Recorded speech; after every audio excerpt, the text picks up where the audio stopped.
Dr. Danny, if a patient is determined to have infection through crestal approach, how do you remove the graft material? So if a patient has an infection through a crestal approach, how do you remove the graft material? Good question. What's your thoughts on that, Ziv? So the infection is removed if it got infected through the osteotomy. So you basically have to open things up, remove the implant, if you place an immediate implant or replace the simultaneous implant rather, and go in there with a small suction tip. First start with irrigating and suction it out. In reality, if an implant in the crestal approach gets infected, it usually balloons more and the thing explodes and it starts to spread around in the sinus. So you also do it through the crestal and you medicate them for another week with antibiotics, nasal rinses, and sometimes we need to work with an ENT.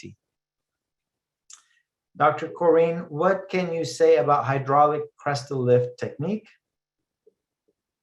I think it's great. It's by using water through the crestal approach, and that works well. I don't use it myself. I didn't see a use for it, but it works well.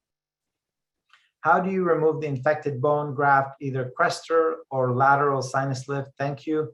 You kind of just explained that, Ziv, right now. Do you want to add anything to it? No, same way. The way the bone went in, that's the way you take it out to clean the infection.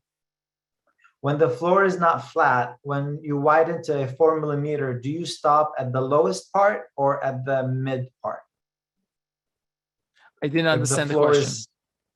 If the floor of the sinus, Ziv, is not flat like that, where you're drilling and it's slanted, and when you drill, do you stop at the lowest part here or do you stop at the mid part here? The lowest meaning the most coronal. The most coronal. Why don't you drill to the final implant diameter before doing the lift? Can you just save the final implant drill for after the lift? I'm trying to think.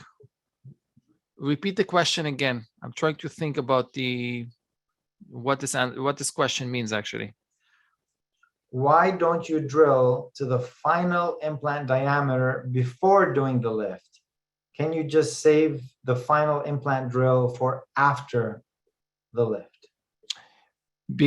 For a simple reason, because I don't know about the bone quality. I prefer not to drill the diameter because what if the bone is soft? Then I over drill the osteotomy. So I keep it for last. Sometimes I don't even want to use my last drill. Many times I under drill. It's the maxilla. The bone is soft. You under drill a lot of the times. That's the nuances though.